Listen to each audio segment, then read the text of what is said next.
Assalamualaikum warahmatullahi wabarakatuh. Kumpulan kami akan menceritakan tentang isu-isu tentang aspek etika dalam perdagangan antarabangsa.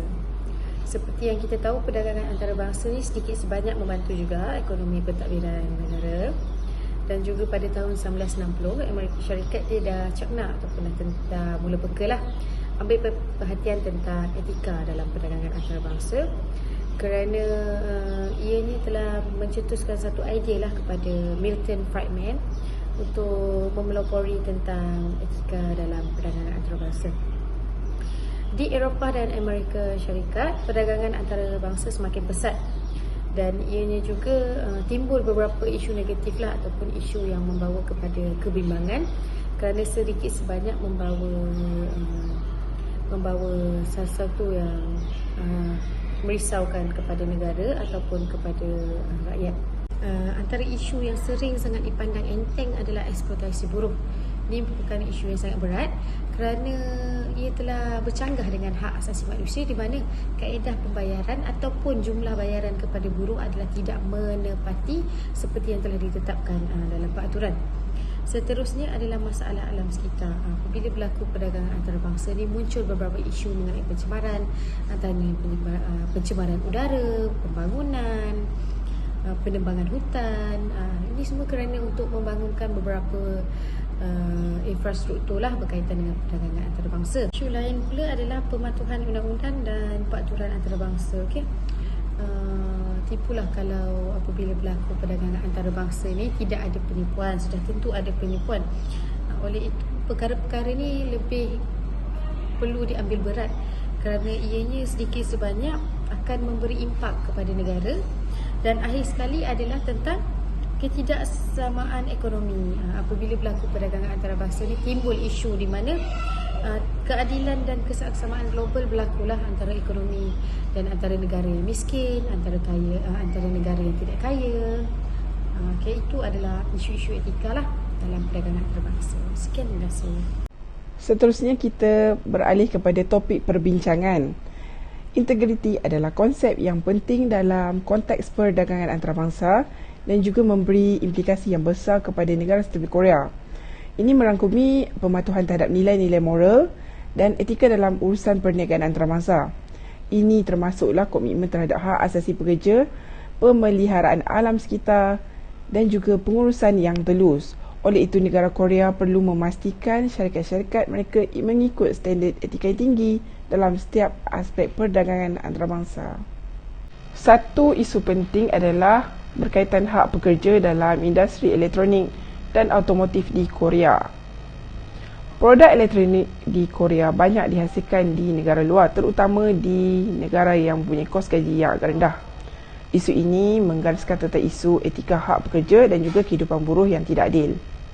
Oleh itu, negara Korea perlu memastikan pekerja menerima gaji yang berpatutan, bekerja dalam keadaan selamat dan juga hak pekerja dilindungi. Selain itu, industri elektronik juga boleh mendatangkan pencemaran kepada alam sekitar dengan sisa elektronik yang berbahaya. Selain itu, Korea juga boleh mempromosikan amalan hijau dalam pembuatan dan ekspor produk mereka, termasuk pengurusan efektif terhadap sisa elektronik. Ianya juga mampu menjaga alam sekitar dan seterusnya memberi gambaran positif tentang negara Korea kepada dunia. Dengan ini adalah sangat penting untuk menjaga ketulusan dan juga integriti dalam perdagangan antarabangsa. Ini termasuk menghadapi kes seperti penipuan, rasuah, pelanggaran etika yang boleh mencamatkan imej negara perdagangan yang dipercayai ini. Oleh itu, undang-undang dan juga peraturan ketat boleh diguna untuk mengatasi masalah ini. Seterusnya, dengan adanya kerjasama agensi seperti ILO dan UNEP adalah penting dalam pematuhan standard etika dalam perdagangan antarabangsa. Korea juga perlu bekerjasama dalam isu buruh dan juga alam sekitar untuk memastikan amalan perdagangan yang mampan. Analisis aliran perdagangan antarabangsa. Defisit versus lebihan BOP. Defisit BOP terjadi apabila jumlah wang yang keluar dari negara melebihi jumlah wang yang masuk ke dalam negara. Jenis urus niaga. Penting untuk memahami jenis urus niaga yang menyebabkan defisit atau lebihan BOP. Jika defisit BOP disebabkan oleh pengeluaran untuk pembangunan industri tempatan yang akan meningkatkan pertumbuhan jangka panjang, ini mungkin dianggap sebagai pelaburan dalam ekonomi negara. Jangka pendek versus jangka panjang. Penilaian BOP juga harus membezakan antara ketidakseimbangan jangka pendek dan jangka panjang. Kadang-kadang, defisit BOP jangka pendek mungkin diperlukan untuk menyokong pertumbuhan ekonomi jangka panjang atau pelaburan asing yang membantu membangun industri tempatan. Tindakan pengurusan. Penting untuk menilai sama ada negara mengambil tindakan yang sewajarnya untuk mentadbir BOP-nya. Ini termasuk pengurusan kadar pertukaran, usaha untuk menggalakkan ekspor dan rundingan perdagangan yang aktif. Faktor-faktor yang mempengaruhi perdagangan antarabangsa pula adalah antaranya ketegangan geopolitik, krisis politik, kemelesetan ekonomi global dan isu eksploitasi buruh. Baik, yang pertama ketegangan geopolitik. Ketegangan dan konflik geopolitik boleh mengganggu perdagangan antara negara dengan mengenakan sekatan perdagangan dan tarif tambahan. Ini boleh merosakkan hubungan perdagangan dan rantaian bekalan global. Kedua, krisis politik. Krisis politik dalam negara seperti ketidakstabilan politik atau sosial boleh menghalang perdagangan antara negara dengan mengurangkan kepercayaan pelabur dan peniaga.